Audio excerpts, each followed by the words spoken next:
বেগম জিয়ার মৃত্যুর পর আমরা দেখলাম যে ভারতের প্রধানমন্ত্রীর শোক বার্তা নিয়ে ভারতের পররাষ্ট্রমন্ত্রী জয়শঙ্কর তিনি বাংলাদেশে আসলেন, তারেক রহমানের সাথে বৈঠক করলেন এবং ফিরে গিয়ে প্রশ্নের উত্তরে তিনি বলছেন, মানে বাংলাদেশ সফর নিয়ে তিনি বলছেন যে সামনে নির্বাচন, বাংলাদেশে আসন্ন নির্বাচন নিয়ে তিনি শুভকামনা জানাচ্ছেন এবং নির্বাচনের পর পরিস্থিতি থিতু হলে সুপ্রতিবেশী সুলভ আচরণ সেটির বিস্তার ঘটবে এই অঞ্চলে, এরকম একটা বার্তা তিনি দিচ্ছেন। মানে এর আগে যখন বাংলাদেশের নির্বাচন নিয়ে কথা বলতো ভারত, তখন সবসময় ইনক্লুসিভ নির্বাচনের কথাটা বলতো। এবারে আসলে নির্বাচনের জন্য শুভকামনা জানিয়ে দিল ভারত। মানে ভারত কি এই বাস্তবতা বুঝতে পারছে বা মেনে নিচ্ছে যে এখন ইনক্লুসিভ নির্বাচন বা আওয়ামী লীগ সহ নির্বাচনটা হবে না, নাকি মানে আসলে কেন এমন বার্তা বলে মনে হয়? হুম, প্রথমে খুব কঠিন প্রশ্ন। হ্যাঁ, ভারত বুঝতে পারছে যে আমাদেরকে নিয়ে নির্বাচন হবে না,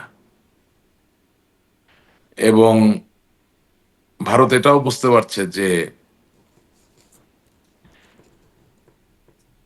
ডক্টর মোহাম্মদ ইউনূসের সরকার একেবারেই সফল না, কিন্তু তার ব্যর্থতার কারণে বা রাজনৈতিক আমাদের সফলতার কারণে যেই সংকটের জায়গায় আমাদের ঘুরে দাঁড়ানোর কথা সেটা পূর্ণাঙ্গ রূপে এখনো হয় নাই। সুতরাং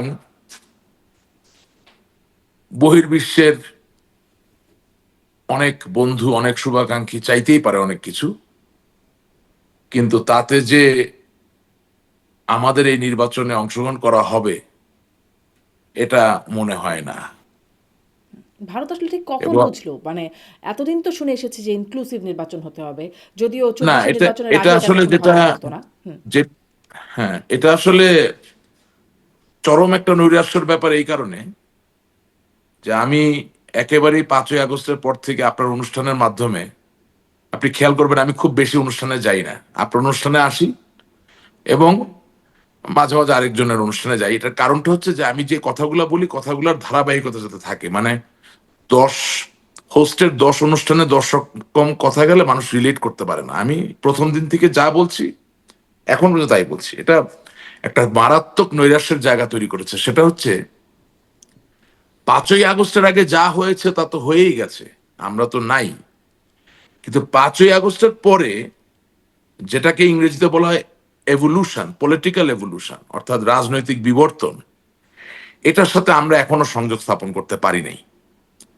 এবং ভারত বাংলাদেশের বন্ধু, অবশ্যই ভারতের সাথে আওয়ামী লীগের একটা সুনিবিড় সম্পর্ক আছে, এবং ভারতের সাথে বঙ্গবন্ধুর কন্যা জননেত্রী শেখ হাসিনার একটা সুনিবিড় সম্পর্ক আছে, কিন্তু দিনের শেষে বাস্তবতা হচ্ছে ভারত তো নিজেরটা বুঝবে। এবং যেটা হয়েছে যে বিশেষত হাদির মর্মান্তিক হত্যাকাণ্ডের পরে যেই জানাজাটি হলো, সেই জানাজার মধ্যে দিয়ে একটা জিনিস প্রকাশিত হলো যে তার কথাগুলো রেজোনেট করেছিল। অর্থাৎ একেবারে টিপিক্যাল রাজনীতিবিদ বলতে আপনি আমি যা বুঝি, যে পাঞ্জাবি পায়জামা পরে গ্রামে গঞ্জে ঘুরছে, হাত মেলাচ্ছে, ঘরে ঘরে যাচ্ছে, 2021 শতাব্দীতে সেটা not necessarily very important factor. The reason being যে নতুন প্রজন্ম বলুন অথবা প্রৌঢ় বলুন বা বৃদ্ধ বলুন, প্রত্যেকের হাতে তো একটা হাতিয়ার রয়ে গেছে যেটার নাম মোবাইল ফোন। অ্যান্ড যখন কোনো ব্যক্তি কোনো মতবাদ, কোনো দর্শন, কোনো আদর্শের কথা বলছে, সেটা যদি কোনোভাবে কোনো মানুষের মনোগ্রাহী হয় তাহলে এটা ছড়িয়ে যেতে খুব বেশি সময় লাগে না। এবং অনেস্টলি স্পিকিং, আমি হাদির রাজনৈতিক যে দিক দর্শন সেটার সাথে একমত নই সর্বক্ষেত্রে, কিন্তু সে যখন বলে আমি ইনসাফ চাই সমাজে, সেটার সাথে আবার আমি একমত। কারণ আমি আওয়ামী লীগ করি বা বিএনপি করি বা জাতীয় পার্টি করি অথবা ইনকিলাব মঞ্চ করেন, প্রত্যেকের কিন্তু বাংলাদেশের মানুষের জন্য ইনসাফ বা সুবিচারই চাওয়ার কথা। সুতরাং সেখানে কোনো মত পার্থক্য থাকার কোনো সুযোগ নাই। এবং দেখা গেল যে ওই জানাজায় এত লক্ষ লক্ষ মানুষ হওয়ার পরে আমাকে কিন্তু ভারত থেকে কয়েকজন সাংবাদিক ফোন করে জিজ্ঞেস করেছেন যে আপনার এটা সম্বন্ধে মতামত কি, হোয়াট ইজ ইউর রিডিং। আমি তাদের বলছি এটা হচ্ছে সহজ সরল সমীকরণ। এর ফলাফল হচ্ছে যে এই মানুষগুলো ভারত বিরোধী যে সেন্টিমেন্ট তাকে প্রতিনিধিত্ব করে। অর্থাৎ বাংলাদেশের 18 কোটি মানুষ তার ওই জানাজায় যায় নাই। আপনার 14 লক্ষ বা 15 লক্ষ বলা হচ্ছে গিয়েছে, তো 14 লক্ষ 15 লক্ষ বাংলাদেশের বিভিন্ন পর্যায় থেকে এসেছে, বিভিন্ন জায়গা থেকে এসেছে, এবং এরা হাদির যে সেন্টিমেন্টটা, যেটা পুঁজি করে সে রাজনীতি করতো, অর্থাৎ ভারত বিরোধী যে একটা সেন্টিমেন্ট সে লালন করত, সেটার তারা ধারক বাহক, সেটার তারা প্রতিনিধিত্ব করে।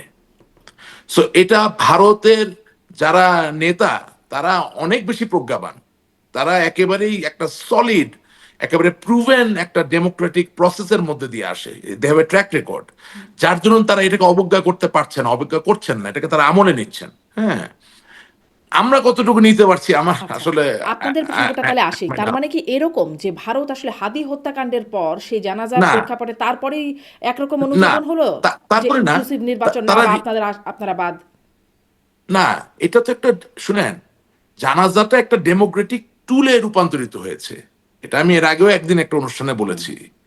জানাজা হওয়ার কথা আপনার পরকালের পরপারের একটা উসিলা, যেখানে মানুষ আপনার জন্য ক্ষমা চাবে, আপনার জন্য দোয়া করবে, আপনার ঋণ থাকলে সেই ঋণের ভার আপনার সন্তান নিবে, সেটা যেমন সত্য, ঠিক একইভাবে যে কোনো একজন পাবলিক ফিগার, মানে একজন পলিটিক্যাল সোল বা একজন পলিটিক্যাল মানুষের জন্য এটা একটা ডেমোক্রেটিক টুলও।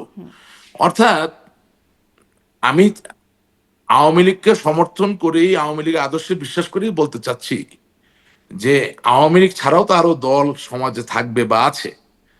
যখন কোন দলের নেতা, আমি এখন হাদি থেকে চলে আসব বিএনপির চেয়ারপারসন বেগম খালেদা জিয়ার জায়গায়, যে আমরা 15 বছর যেটা করেছি ধরেন, হ্যাঁ, আহ, আপনি সেদিন আমাদের দলের একজন শীর্ষ শীর্ষ নেতা বলবো না, কেন্দ্রীয় নেতা, তার ইন্টারভিউ নিচ্ছিলেন, সে বলছিল সবকিছু নাকি আইনসম্মত ভাবে হয়েছে। হ্যাঁ, আইনের পরও তো কথা থেকে যায়, আইনসম্মত ভাবে বেগম খালেদা জিয়ার সাথে আপনি যাই করেছেন, যখন 1.5 কোটি 2 কোটি লোক জানাজায় উপস্থিত হয়, তার মানে হচ্ছে আপনার ওই আইনসম্মত কর্মকাণ্ডকে তারা সমর্থন করে না। এখন আপনি যদি নিজে একটা গণতান্ত্রিক দল হন, আপনি যদি জনগণের দল হন, তাহলে তো জনগণের পছন্দ বা অপছন্দটাকেও তো আপনাকে গায়ে লাগাতে হবে। এর মানে এই না যে সবসময় আপনাকে আইন ভাঙতে হবে, বাট আমি বলতে চাচ্ছি যে কতটা আসলে আমরা কি অর্জন করলাম।